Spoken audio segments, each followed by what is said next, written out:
How's it going, everybody? It's Pilot Flame, and we are back with another FPL preview show, a live stream here on Twitch. And today we're going to be talking about this man on the thumbnail, as well as many other things as well. I'm going to be a little bit of a different preview show today. We're going to bring in the tactics board and the reasons as to why Erling Haaland might just be the perma-captain and just make FPL a little bit more boring, which is a bit unfortunate. But maybe it's about getting those little differential picks right, which is how you're going to increase your rank, because Erling Haaland looks unstoppable at the moment. And the title of the stream is 3 of the best. Erling Haaland is the fastest player to have scored 3 hat-tricks at home. It only took him 8 games, and he did it 3 in a row, which is insane. So I don't think anyone's ever done that before. So pretty good on his part.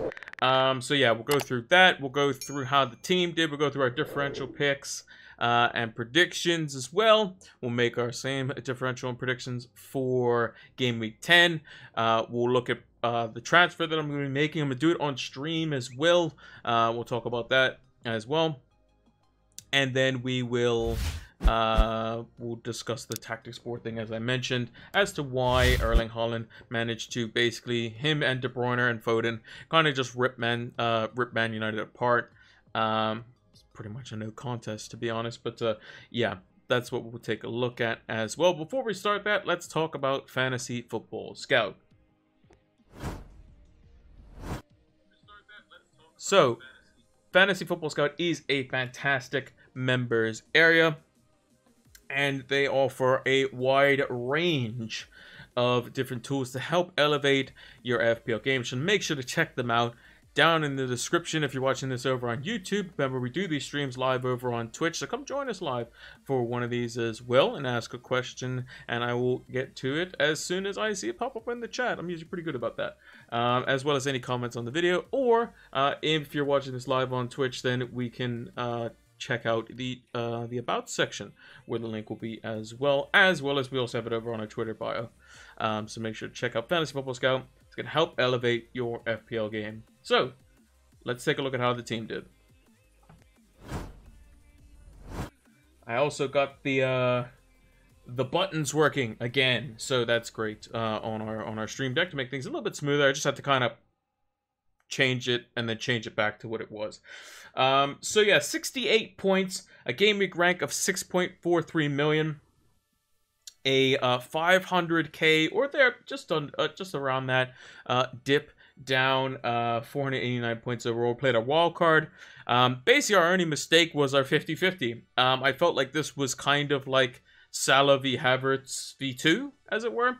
I was on the right side of that last time. It was the same scenario, a Man United fixture, where Liverpool, in the instance of Salah versus Havertz, Salah had a much more difficult fixture.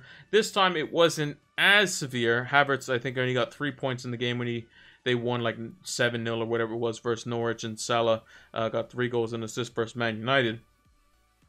Haaland getting 23 points, but that was very much mitigated by Maddison's brilliant display tonight as well. So not as big of a red arrow. I was on like a 80-90% red arrow, so it would have been real bad, but Maddison definitely softened that blow quite a bit, and basically Haaland is just going to be perma-captain unless he's literally not playing, and even then I might just put the vice on him for the banter, or put the captaincy on him just for fun, because he's literally so good, and it's just scary. It's just scary how good he actually is.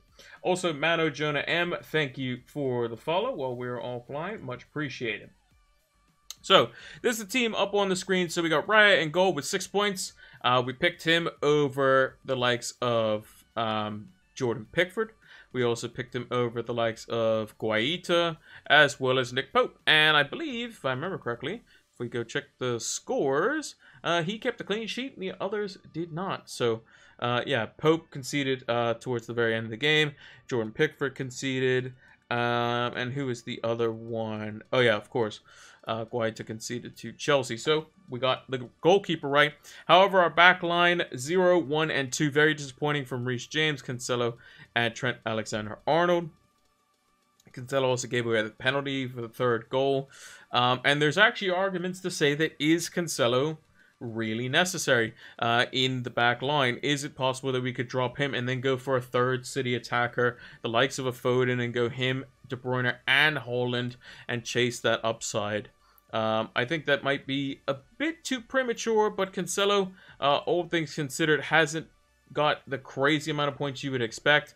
I mean, he got 7 points in a clean sheet. When City do keep a clean sheet, he does get bonus points typically. Clean sheet assist, got nothing versus Newcastle, just a 1 point versus Crystal Palace, 12 points, 2 points, 9 points, 1 point. So he has been doing good. He's got 1 goal, 1 assist. He's got 4 clean sheets out of 9. 8 games, sorry. So basically a clean sheet every other game. So I think he's still ticking along quite nicely. I don't think it's anything too crazy to say that if you wanted to get rid of Cancelo to get Foden specifically alongside De Bruyne and Haaland, I think that's potentially a play you can go for. But I think João Cancelo is definitely worth his weight so far. Would like to see him get more attacking returns personally, and yeah, that would be probably a little bit better for him. He just seems to be less involved attacking wise. It's more of like the front men that are doing all the damage, as it were. So my 50-50 this week, let me talk about that for a second. So my 50-50 this week was either Salah and Mitrovic, or Wilson and De Bruyne. In the Salah versus the Salah Mitrovic case, I was going to captain Salah. In the De Bruyne and Wilson case, I was going to captain Erling Haaland or James Maddison. I was kind of 50-50 on that. But if I was having Salah first, I was definitely going to captain Salah. So that basically, that 50-50, so Salah got 5 points. Mitrovic got 0. Erling Haaland got 23 points. And De Bruyne got 8 points. So that's a total of 31 points. Minus 5. It's a lot, basically. Also, plus Callum Wilson's 6 points or whatever it was. Basically, I was down like 30 points net or something like that on that 50-50 call, which is a bit rough, to be honest. But I'm happy that Maddison came through. That was very good. Martinelli still got himself an assist. We picked a good goalkeeper.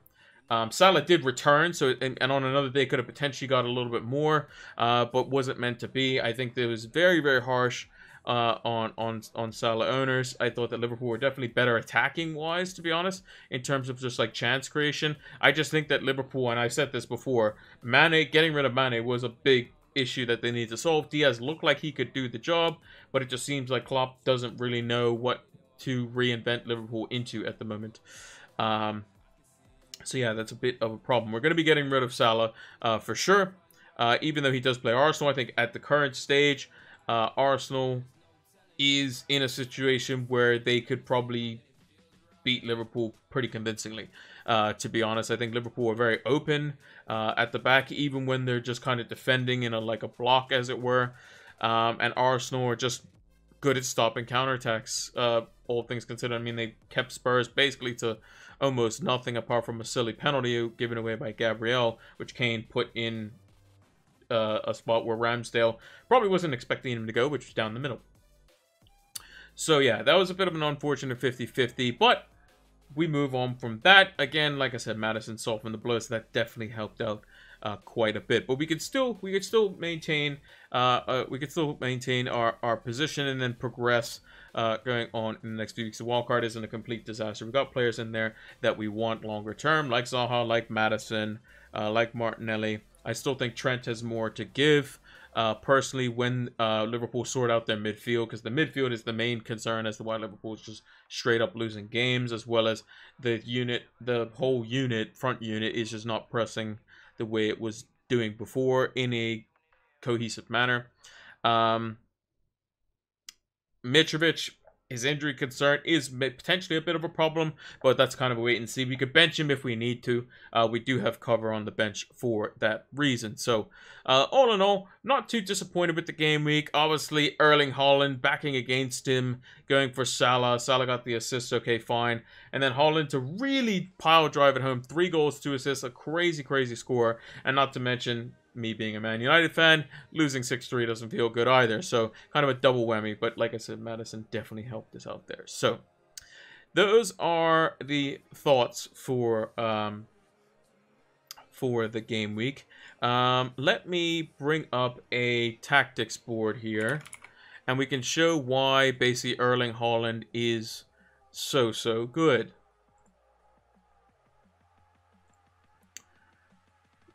So let me put this up on the screen.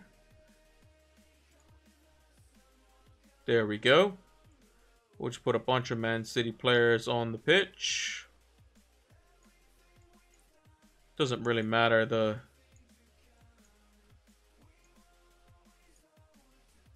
the numbers. We'll put a bunch of Man United players on the pitch. And this goes for basically any team, to be honest, that Man City go up against. They're going to really control those central areas, and it's just really difficult for a team to do anything. So I'll just line up the back line like that.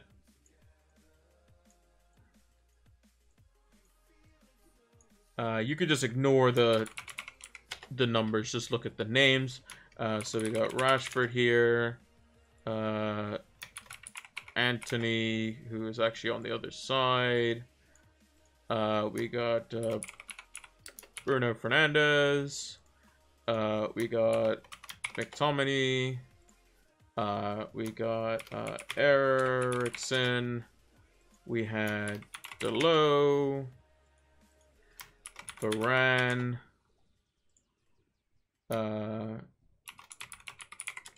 Sandro Martinez. Malacia. And David De Gea. City had Ederson. They originally had Walker at right back, but that was changed. They had Akanji. They had Nathan Ake. They had João Cancelo. They had Gundogan. KDB. Bernardo. Haaland. Grealish. And Foden. So basically, what happens if a team tries to defend in a low block, right? If a team tries to defend in a low block, which United kind of had to do, or at least were forced into doing pretty much the majority of the time. If you try to defend in a low block like this, and really bring everyone back, and you kind of leave Rashford as kind of like the outlet, end up something like this. The two banks of four. Bruno kind of plays just in behind. Rashford is kind of like a support. Grealish is going to stay wide right. Gundogan is going to kind of basically play on Rashford. De Bruyne is actually going to play in this like right half space. Bernardo in this left half space. Foden's going to play super wide. Walker is going to help support. Akanji and Ake are going to be pushed really high up. Cancelo is going to be in here as well. And Haaland's just going to be occupying the center of the 18. And Ederson's going to be wherever Ederson basically goes, to be honest.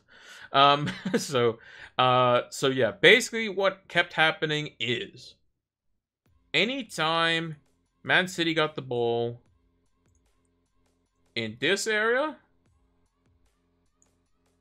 or this area, also known as the half spaces, it seemed like they could create a chance at any given moment. Whether it's Grealish running into this space, whether it's De Bruyne from here, whether it's Gundogan popping up into these areas, whether it's Haaland dropping off and then bursting through in and around the defense, they caused a lot of problems. There are also plenty of times where De Bruyne is literally just in this area with nobody around him and everyone thinks they're safe. So like as an example on the third goal where Varane's basically injured, to be honest. Haaland is like is about like here. Eriksen is, I don't think he was even in the frame basically. And basically De Bruyne just whips in this world-class ball that goes around Martinez and basically puts it in this area. Haaland basically beats Varane and then puts it home past De Gea. It's a world-class ball, but the problem is the fact that you have Haaland occupying the vision of both defenders. The midfield's nowhere to be seen, and the problem is that United tried when Man City had the ball, and Man City were playing out from the back. And this was more notable when I think his name is Gomez. Could be wrong. Basically, the new left back that City have signed. When they were playing out from the back, you have this sort of system where Man City's basically able to put 5 men in the center of the pitch like this, because they've had the fullbacks come in. Gundogan basically plays as like the 6, and United just don't have enough men to stop that from happening. Basically, Ederson also basically plays as like a third center back, so you have these like it's like a 3-3-4-1 kind of sort of situation. So you got the 4, you got the 3 in here. Another 3, and in between also makes a diamond there. It also, you have a diamond in here. You also have a diamond in here. And then you also have the ability to create triangles on the outside as well. And then Haaland can get links from wide from Foden, wide from Grealish, in from Bernardo, in from De Bruyne in that scenario. So what does this mean in terms of FPL? Well, basically, there's this big unit in the middle of the pitch that has 5 players in it, which is very difficult to deal with, especially with the quality of De Bruyne and Cancelo, Bernardo Silva, and Rodri usually in this position. It's very difficult to stop them controlling the ball, because if you just match up United's players, as an example, let's just move City higher up the pitch, because this is probably more like of what we were seeing. Ederson even comes higher up. Gomez, Bernardo Silva, De Bruyne, Gundogan, Cancelo, and Haaland. So basically, Bruno's kind of like in this area. Antony's trying to get high up the pitch. Sancho's trying to get high up the pitch. And then Malacia, Varane, and Dalot are more or less kind of in and around this area. So what kept happening is Gomez and Cancelo, mainly Cancelo though, for the most part, are dropping into these spaces. Gomez actually was on the opposite side, was going wide. Bernardo was filling this space, and Grealish was trying to get in this like diagonal channel here. He often came inside. He won the free kick, which Gundogan then hit off the post. So when the ball's in possession with Ake as an example, if Antony goes to press, taking Gomez out, and Bruno goes to stop Bernardo Silva, and Rashford goes to stop here, well, and Sancho tries to basically go in towards Akanji if he wants to stop that. Well, I mean, Ake pretty much has a simple ball to Cancelo, KDB, Foden. He can thread it through, or he could play it around Antony if he's quick enough and switches it to his left foot. Because remember, Ake is also dominantly left-footed. He can go around to Gomez, and he could play it through to Grealish if he's able to thread that pass on his right foot. And then you just have a scenario where if Eriksen and McTominay follow and don't get there in time, well, the back 4 is just by itself. And then you have KDB and Foden goal side of the midfield too. And then you're left with this like kind of... So Bernardo drops off here, and Bruno follows, and McTominay tries to follow him as well. Or Bruno goes here, and Rashford's pressing the ball, and Bruno goes here, and Eriksen steps up. You even or Eriksen maybe man marks KDB. You then have the situation where your front 4 is here, and then you have this gigantic space of about 35-40 yards where they have potentially 1, 2, 3, 4, 5, 6 7 players, and United have 2. Because the back line is staying so far back, and there's just this massive gap between the midfield 2 and the back line. So, again, it's just one of those things where United just really got exposed, and City are super good at that. I would have personally liked to see a false 9 system to help out that midfield and at least get to 60 minutes without being absolutely demolished, and force City to make some type of change and then potentially see if you can nick something there. Because, again, you just didn't want to lose this game and getting smacked up in the process, and that's kind of what happened. So all in all, this means that Haaland is going to cause problems because defenders are going to basically keep their eyes on him. If there is any separation, Haaland's good at running in behind. If you try to play a low block and defend, Haaland's good enough to just strictly beat you in the air. And then the brilliance of De Bruyne, he's able to just play brilliant passes. Oh, also not to mention Foden and Grealish are always in the box ready for cutbacks, and Gundogan can even do that from the 6, which is crazy. So yeah, all in all, Haaland's pretty good, just perma-captain. Mana says, hey man, this is a tactical video, or... No, I was just talking about Haaland and why he's basically a perma-captain, pretty much. Basically, City's creators are so good that he's just a perma-captain, pretty much. For the most part, anyway. Unless they literally just don't play. It literally just doesn't matter. Like, you see Liverpool away, Captain Haaland, why not? Brighton at home, doesn't matter. Leicester, Fulham, Brentford, Leeds, Everton, Captain anyway. Chelsea away... Okay, maybe that's a bit different because Chelsea play a back 3 sometimes. That could be a little bit more interesting, but basically any team that only plays 2 center backs, for sure you captain Haaland. Any team that's just kind of bad, you captain Haaland. So yeah, it's kind of a bit boring, but now we got to look for differential picks because Haaland's just going to be perma-captain. I mean, look at these scores. 2 goals, 1 assist, 1 goal, 3 goals, 3 goals, 1 goal, 1 goal, 3 goals, 2 assists. Like, just insane. He's just absolutely insane. He's almost on 100 points and he's only played, what, 8 games? Crazy. Crazy, crazy, crazy, crazy, crazy. I mean, some forwards will be happy with these numbers at the end of the season. He's got it in 8 games in his debut season. Mental. Mental, mental, mental. How's my game week? A little bit of red arrow, 500k drop. Madison definitely softened the blow.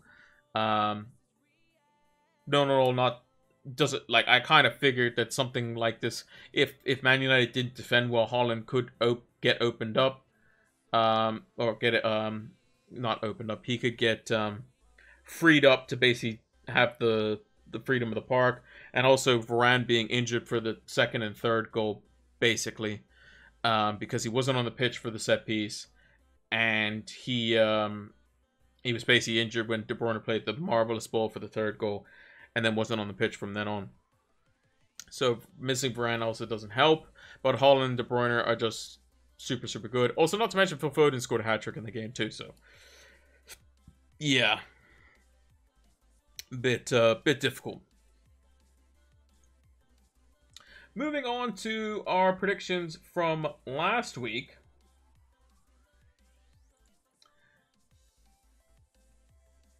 Latin work had Foden, KDB, Haaland, and Madison captain.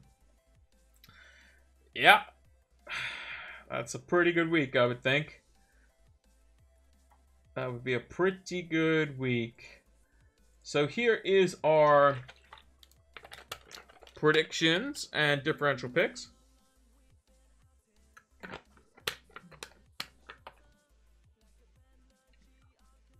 I have a sneaking suspicion I got some of these wrong. But we'll see how we did. So, if you aren't familiar with how the point scoring works, basically, if you get the exact score right, so in the case of, let's say, Arsenal Spurs, you predicted Arsenal win 3-1, you get yourself 3 points.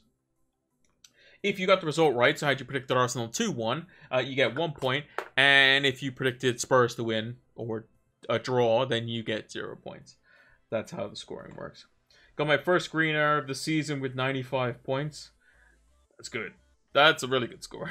95 points. Also, not to mention Jared Bowen as well. Did really well. So if you had Bowen, Madison, Haaland, Haaland, KDB. Like, if you had the wild card from Game Week 8, and you happen to have Phil Foden in there somehow too, you were chilling. So Arsenal Spurs 3-1 Arsenal. I predicted 2-2. I knew the big 4 goals in it, just didn't get it the right way. So unfortunately, no points for me there. Oh, and Ward as well. Yeah, Ward keeping clean sheets, just jokes. Brentford 2-1 over Bournemouth. Actually ended up being a pretty much a snooze fest. 0-0. So we got that one wrong too. Chelsea versus Crystal Palace. We got that one exactly right. Although Thiago Silva should have been sent off. 100% should have been sent off. I don't know what VAR is doing. The referee has clearly made a incorrect decision. Was not even told to go over to the monitor. He deliberately hands the ball where a guy could be in on goal for a breakaway. And then for the Emerson Royale goal, there was a tackle today. Was it in the Leicester game? Yeah, it was Cook who took down Samare towards the end of the game. Similar thing, just a cynical challenge. Guys bursting down the field in like a 2v2 scenario, chops him down, but he's in the center of the pitch and further up the pitch. And whereas Emerson Royale gets a red card, I'm not sure why Emerson Royale was sent off, which just kind of ruined the game, to be honest. Which was actually, it was a really good game, and then the red card just ruins it. I think there's a lot of like kind of cards that are being brandished by the referees that are just way too hasty, and VAR is just strictly not doing its like job. And I say VAR, I mean the referees that also ref the games as well are just not doing their job, basically. They had a chance to overturn it and they just didn't. Like the Thiago Silva one is the most baffling one and probably the most, you know, glaring one out of all of it, to be honest. So yeah. But we got 3 points for predicting Chelsea and the Crystal Palace game correctly. Newcastle, we predicted 2-1 in favor of Newcastle, and then winning 4-1, so we got the 1 point. We also predicted Liverpool to win 2-1 over Brighton. That was actually a draw, so we did not get that one. Southampton beat Everton. We predicted 1-1. Everton coming away with the win there, so that was incorrect. Wolves, West Ham. West Ham back on track, 2-0. And Bruno Lage was subsequently sacked for his performance. So we got that one wrong. Same with the Manchester Derby. Got that one wrong as well. As was Leeds, which was 0-0. Leicester, non-enforced, we predicted and got 1 point. So we actually got a lot of stuff wrong this week. Just the 5 points, which is not great. And then Leeds clean sheet we did get right. Meslier we got right. Mark Gahey I don't believe was involved in the goal. He was not. So that was a bit unfortunate. Barnes did get a return. And Solanke did not. So we got 3 out of 5 on the differentials, but just the 5 points for predictions. It was a bit scattergunned this week, to be honest. So not the greatest for the predictions. But we got 1 more point than last week, which is always nice. We got 4 points last week and the same on the differential picks. So we're moving slowly. We're moving slowly. We're going game by game. Getting 1 point extra at a time. Moving on to the predictions for this week. So let's bring up the notepad. There we go. Bournemouth versus Leicester. I think this could be a pretty decently scoring game, to be honest. I think Leicester defensively are very weak. I think Forest had plenty of chances to score. I think Bournemouth are probably equal to Forest, but I think when they get those opportunities, they should be able to score them because Leicester are weak at the back. Every Leicester game starts 1-1, so I'm just going to go with Leicester clawing out a 3-2 victory because I think they'll win 2-1. So I'll just add the 1-1 Leicester tax on there. Chelsea versus Wolves. I think Wolves' new manager potentially coming in. Not really sure what's going to happen there. Home game for Graham Potter. I think it should be pretty straightforward. I'm going to go with Chelsea with a clean sheet, winning 2-0. City versus Southampton should be pretty straightforward. I think Southampton aren't very good at the moment. They conceded 2 goals to Everton, who don't score many goals themselves. City are going to win this quite comfortably. I'm going to go with 4-0. Newcastle versus Brentford should be interesting, but Brentford might find it a bit tough. I think Newcastle will probably win the game. I don't see both teams keeping a clean sheet, though. I'm going to go with 2-1 in favor of Newcastle. Brighton versus Spurs. I think Brighton is probably the best game that Spurs could have in terms of stylistic matchup. Brighton will be a team that will want to attack under De Zerbi, the new manager, who is excellent in terms of knowing what to do with the current set of players. Stuck with a similar formation, which he's going to reinvent and implement and change to more of his style, which is a 4-3-3/4-2-3-1. But I think that Spurs should be able to bounce back from this one. I think they should be able to get some goals on the break, because Brighton are going to have the lion's share of possession, especially being at home, as is De Zerbi's kind of his philosophy. He was the most improved team for possession in, I think, the top 5 European leagues when he was managing Sassuolo. So I'm going to go with Spurs winning this one. I'm going to go with a 3-1 victory in favor of Spurs. Crystal Palace versus Leeds. I think Leeds are kind of struggling to score goals. I think Aston Villa's defense is nowhere near anywhere in the top half for sure. And I think Palace's defense is better. So I think Palace will win the game. I'm going to go 2-0. West Ham Fulham. If there's no Mitrovic, West Ham should win the game. If there is Mitrovic, then it's probably going to be like 1-1. It looks like Mitrovic is probably not going to play. So I'm going to go on that metric. And I'm going to say West Ham win the game 1-0. Arsenal versus Liverpool. I think that Arsenal historically, when they're at Anfield, don't do typically well. But I think at the Emirates, I think they're okay. From what I remember, at least if memory would serve me correctly on that. Not entirely sure. Actually, let me look it up. Let's see. Arsenal, the Liverpool.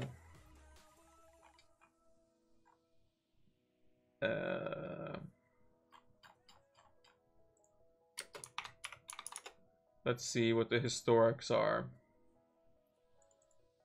So, Premier League.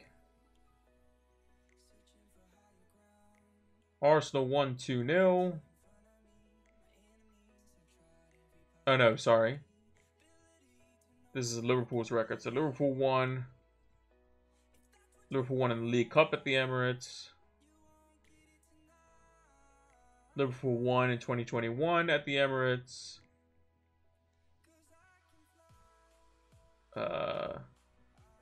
Liverpool lost. So it's kind of Liverpool seems to dominate for the most part, at least in recent years, but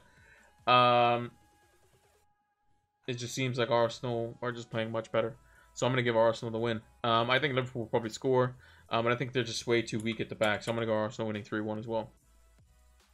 Man United Everton. I think Everton is a team that doesn't score very many goals.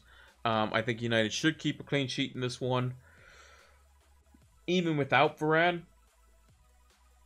I think Ten Hag needs to change the system. I think in this sort of game, you're probably going to have more possession because Everton are going to want to be more defensively sound, even though they are at home. I expect a team that is going to be a bit more on the front foot and a bit more of a 4-3-3 style of structure with Casemiro kind of as the sitter, and then Eriksen and Bruno to be much more pushed forward. I don't think you need McTominay in this game. I think it would have been fine to play McTominay and Casemiro alongside each other, with Eriksen and Bruno kind of making up a midfield 4 in more of like a diamond/false 9 system. But in this game, you got to go 4-3-3. You got to go attacking. You got to put your creators on the pitch. And I think this is a game where, to be honest, Ronaldo's kind of the most suited for it, I think, through the middle, unless Martial can play more than 60 minutes. In which case, I would say there's even arguments to put Martial out on the left and put Ronaldo through the middle and Antony out on the right. Because I think Antony was probably the best out of the three that started. And Martial looked pretty good when he came on. Got 2 goals. Penalty was well taken. Poacher's goal for the first one as well that he scored. So I expect United to win this one. I think United will win the game 2-0. And then lastly of the predictions, we have Forest versus Villa. I think Forest will have to get it back together soon. They do have a lot of time in between the 2 games. Full 7 days. I don't think Villa are very good at the moment. So I can see Forest potentially nicking a point here. I'm actually going to go with 1-1. In terms of clean sheet and differential picks. Clean sheet this week. I'm going to go with Crystal Palace. I'm going to go with Crystal Palace. Let's see who are some differential goalkeepers. What's De Gea? De Gea's got to be low, and 6.4%, not too bad. What about Guaita? Is Guaita low? Guaita's low as well. What about Fabianski? Fabianski's got to be quite low. Yeah, 1.4%. Let's go with Fabianski versus Fulham. This is, again, under the assumption that Mitrovic is out. Fabianski, West Ham. 1.4%. Little differential goalkeeper at 5 million. Differential defender this week. Let's go with Sergio Gomez for Manchester City. Just a pretty easy way to get into the team if Walker's out, because it looked like it was a somewhat serious injury. I think Sergio Gomez is going to come in and play some games. And 4.5 million if he's starting week in, week out, that's great. So it's a very good differential pick if you want to go for something a bit left field. It does take up a City slot, so it's not the best in the world, but is still something to potentially consider. Midfielders. Let's go with Jack Grealish. I think he's quite lowly owned. He is. They played Southampton this week. I thought he was very good. I think they're going to need Grealish to play well versus Southampton if they want success versus them, or if he's going to play. I think Grealish was very good versus Man United. Although he didn't get any returns for himself, I thought he was very good. And then as a forward differential pick this week, I'm actually going to go with another West Ham player. Is Gianluca Scamacca, because I thought he had a fabulous goal for one of West Ham's goals this weekend, and I think that he should play again, to be honest.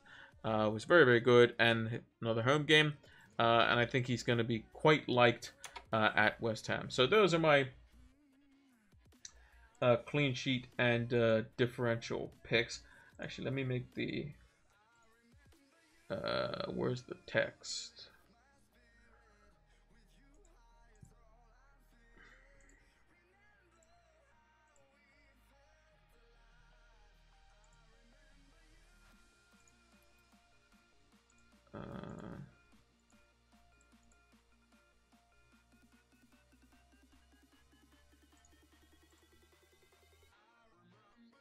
The text looks really, really weird. What font did I have? I think I had Calibri.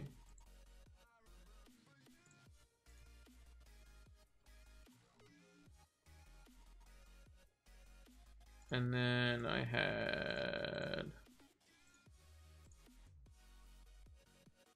That's a little bit better. There we go. And we'll post these over. We post these over on Twitter as well, as we normally do. So if you want to go check those out, you certainly can do at a later date. So, I'm just going to post those right now for you all.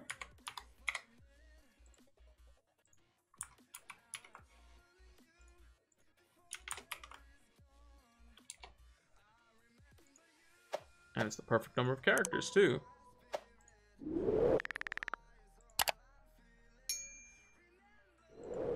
There we go.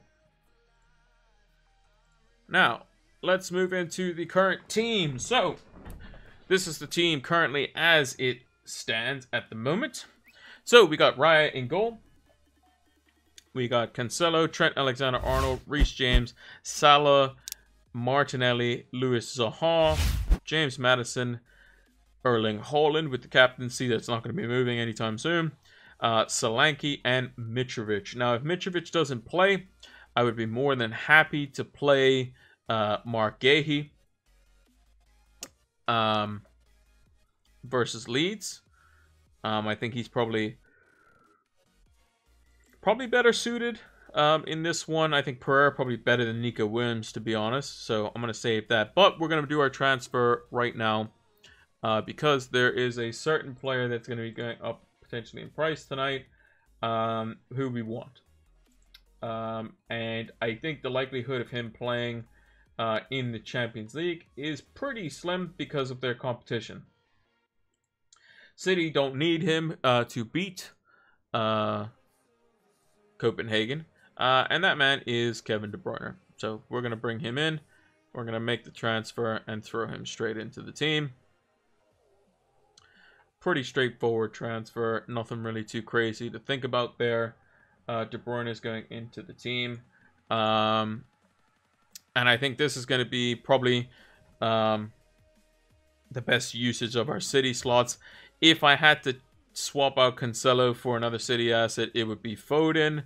But I think at the moment, Cancelo is still holding his worth. So if we look at Cancelo's points, he's 43 points. So if we do some quick calculator math here. So 43 divided by 8 is averaging 5.375 points a game. So an average of 5.4 points a game. If we go to Phil Foden, Foden has 51 points. He's played 1, 2, 3, 4, 4. He's played 8 games. So 51 divided by 8 is 6.4 points. However, he has also only scored 4 of his 5 goals in the last 2 games. And yeah, he was also the hat trick was a bit overkill.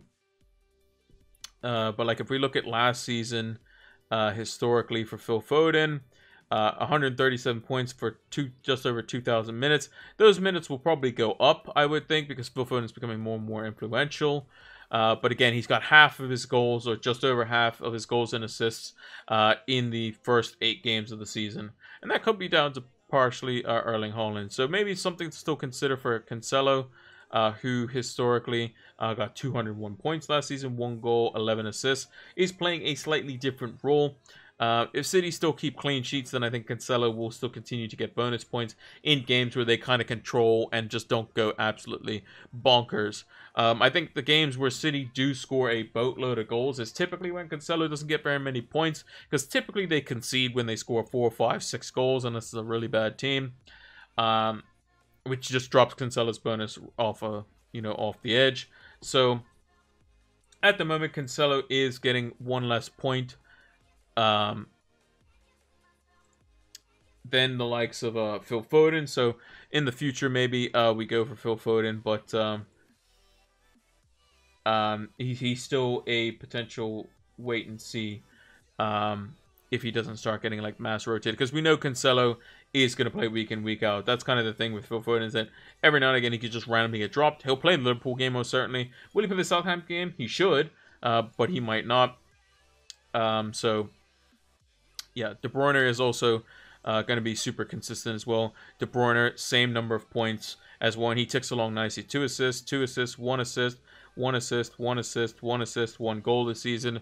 De Bruyne's output is going to be pretty crazy. I mean, he got 8 assists all of last season, which is kind of crazy to think about for De Bruyne. He's got 8 assists already this season, 600 minutes, because Erling Haaland's a freak. So, yeah. Am I going to get Son for Game Week 11? That was the plan, but I think Liverpool are so vulnerable that even Son versus Everton at home, like, because if De Bruyne's fit, right? So, remember, City's fixtures, I'm just going to bring them up on the side here. So if I look up Man City, oh, that's not an easy one, Man City. Man City. They have Copenhagen on the Wednesday, Southampton on the Saturday. And then they have a quick turnaround versus Copenhagen away from home. But basically, if City win their 2 games versus Copenhagen, they can't not come out of the group. It's guaranteed because they would have won 4 games. It just depends on if they come first or second, right? Which, if they take a point in their last 2 games, they should come first anyway, because they can beat Dortmund, they can beat Sevilla with their B team if they wanted to. So what they'll probably do is Copenhagen, probably some rotation, then a good solid team versus Southampton, then a bit of rotation for the Champions League, then a full strength team versus Liverpool. Then they don't play until the following weekend because the game versus Arsenal is postponed. So they play versus Brighton 6 days after the Liverpool game. So they'll probably field a decent team for that. If they've won both their games versus Copenhagen, they potentially rotate a little bit away to Dortmund. Maybe they still play Haaland in there. Then Leicester away Leicester always seems to give them a difficult time at the King Power. So that's a little bit of a turnaround. I think they play that game on a Tuesday or Wednesday. When's October 25th? It's a Tuesday, yeah. So they have a Tuesday and then a Saturday kickoff versus Leicester. So a little bit more of a reprieve there. So again, mainly focusing on the Premier League, because if the game first 2 games, like if they need De Bruyne and Haaland versus Copenhagen, they can probably chuck them in there. And then Sevilla, well, Champions League group's probably wrapped up. They'll focus on beating Fulham, and then they have EFL third round versus Chelsea. That's going to be a bit tricky. And then right after that, they have Brentford before they go on international duty. But the likes of Erling Haaland won't be on international duty because Norway did not make it. So pretty easy, kind of schedule to kind of plan out for Pep. Rotate like a good bit, like put in the likes of Mahrez, Alvarez, maybe even Cole Palmer in there. You can swap out, you can put Diaz in there. You could put Laporte to get some minutes back into his legs. You could give Gomez another start or a start in the Copenhagen game. Get him accustomed into the team. It is also a home game versus Copenhagen. And then you could put a good squad out for Southampton. Then again, you can rotate a little bit for Copenhagen again. And then you put full strength for Liverpool because he's not going to back down from that. Then you basically have a full week for Brighton. Full strength in that. If you've beaten Copenhagen both times, you just need a point versus Dortmund, and then you're probably solid there. I mean, if we just look at the standings in the group right now, 2 games played, City have won, have gotten 6 points. So the most that Dortmund can have after the next 2 games, if they beat, I think they'll play Sevilla twice, is they'll have 9 points, but Man City will have 12. If Man City then draw to Dortmund, well, 1, they win the tiebreaker, and 2, there's no way Dortmund can catch them, so they should be fine.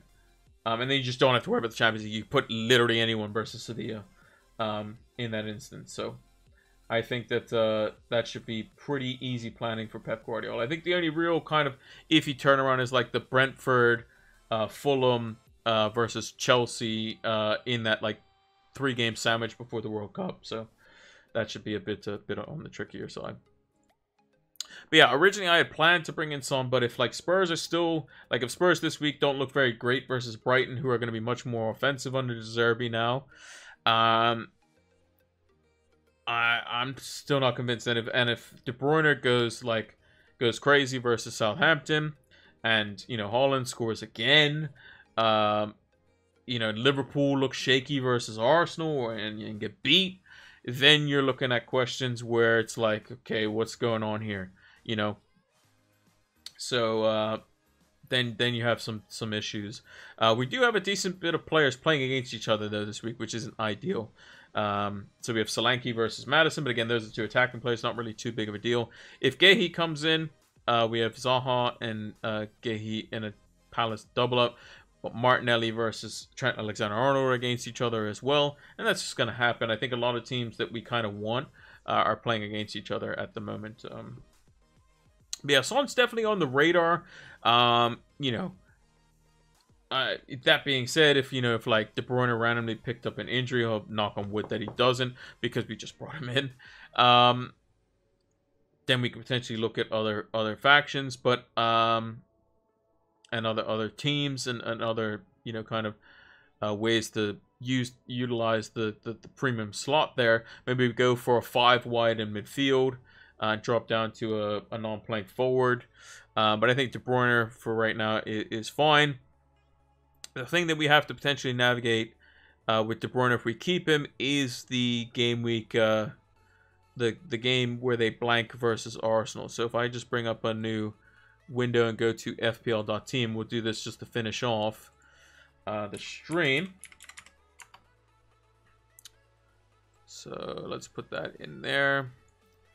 There we go. So we took out Salah. De Bruyne's in. Haaland's captain. Let's say Mitrovic doesn't play for whatever reason. We'll just put in Guehi as an example. So we use the one transfer. Let me go next. So this is where Liverpool and Man City play each other. This is where hopefully Mitrovic is fine. Mitrovic will come back in over Guehi. And I think you kind of hedge your bets and go with Solanke and Mitrovic rather than both Mitrovic and Andreas Pereira. Half tempted to just bench Trent Alexander-Arnold and just play like Nico Williams versus Wolves if Wolves still aren't looking great. But I think you have to kind of play Trent. Even if they concede 4, he can always get a free kick or something. So again, we would bank the transfer there. Especially if De Bruyne he plays well versus Southampton and is rested in the Copenhagen game, the second leg. Then this is where the blank comes in. So we'd have 4 players that would be blanking. So Raya plays Chelsea, which isn't great. If Everson happens to play, that would be ideal. But I think we'll just play Raya. He'll get some save points, but it is what it is. I mean, an ideal scenario would be a 0-0 between Raya and Reece James. That'd be great. But yeah, Guehi perfectly fine to come in for Cancelo. Andreas Pereira can come in for Martinelli. Haaland can drop to the bench for Nico Williams. We could just put him in there. And then it's just a matter of a one week punt, because afterwards we're going to probably want De Bruyne for Brighton at home, Leicester away, Fulham at home, Brentford at home. Like, we're probably going to want De Bruyne for that. So maybe it's a scenario where we realize that Champions League is pretty much dead at that point. So in game week 13, before they play Brighton, they would have already played their 2 Champions League fixtures versus Copenhagen, and we would have figured out by then if City have won the group. So if that's the case, then maybe we go for more attacking. We go for the likes of Phil Foden, or at least angle towards that and go for someone cheaper that has good fixtures from game week 12 to 16 that we could potentially play as a in defense. So who would that potentially be? Well, Spurs doesn't look great. West Ham doesn't look great. Leicester looks okay. Liverpool, in theory, would be good, but not necessarily ideal. Chelsea might not be that bad, but again, they play United and Arsenal with Newcastle away as well. A bit tricky there. Maybe Everton defense, but again, that's not really too convincing. Maybe it's just somebody that we just have to bring in, and overall their fixtures are good. So maybe Trippier back in for Game Week 12. He has Everton at home, Aston Villa at home, Southampton. And he's got Chelsea and Spurs. Chelsea game is at home, though. So, again, the two difficult ones are going to be Spurs and Chelsea. So maybe Trippier is the kind of the one to go for. So if we did do that, we would get rid of Cancelo. Bring in Trippier. Trippier would play over De Bruyne. We play 5 at the back. Our captain for the week would probably be like Madison, maybe. That's what we'd probably go for. Maybe Zaha. Who knows? We wouldn't go for a Liverpool player because I think West Ham will be too defensively solid. We'd then bank the next transfer. Following week, obviously the Man City boys come straight back in. Haaland comes in. Martinelli comes back in. And then this is where we can start basically reinventing kind of the wheel, as it were. If we have enough, we have 2 transfers, so we can even go, like if we wanted to put Pereira up to Phil Foden, and then Solanke down to as low of a forward as we can get.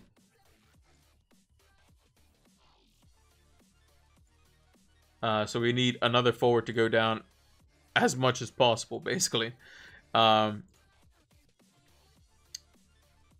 Mitrovic is like injured or just not working. So maybe we have to go with a slightly cheaper defender than Trippier. So that's maybe something to consider, but something to, you know, look at later on. Haaland would be the captain again.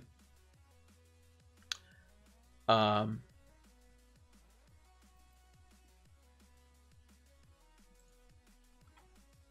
again, this game week, pretty straightforward. Team kind of plays itself. Maybe we then go from Madison to, I don't know, like Saka or somebody like that. Would be around, again, 0.1 would be pretty close. Game week 14, Chelsea play Arsenal. Mitrovic, again, wouldn't be the greatest here, but Guehi could come in for him. But we have no defense, so we hope Mitrovic scores. Maybe we just bank it. And then on the last set, we put maybe we put Guehi in over, or maybe we keep Trippier and we just kind of maybe downgrade Mitrovic, and then upgrade. Maybe we go Chilwell, or maybe we change out the goalkeeper.